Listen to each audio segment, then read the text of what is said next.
सोलापूर महापालिकेची निवडणूक जसजशी जवळ येत आहे तसतसा प्रचाराचा जोर वाढत चालला आहे। या निवडणुकीच्या पार्श्वभूमीवर राज्यातील दोन मोठे नेते सलग 2 दिवस सोलापुरात प्रचारासाठी येणार असल्याने राजकीय वातावरण तापण्याची चिन्हे आहेत।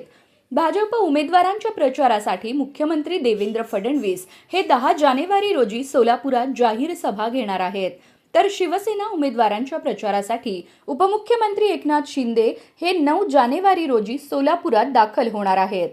विशेष म्हणजे मुख्यमंत्री फडणवीस यांच्या दौऱ्याआधीच एकनाथ शिंदे सोलापुरात प्रचाराचे मैदान मारणार असल्याने राजकीय वर्तुळात चर्चांना उधाण आलं आहे। सत्तेवर असलेली महायुती सोलापूर महापालिका निवडणुकीत मात्र विभागलेली दिसत आहे। भाजपकडून कमी जागांचा प्रस्ताव आल्याने शिवसेनेने भाजपला जय महाराष्ट्र करत राष्ट्रवादी काँग्रेससोबत युती केली आहे।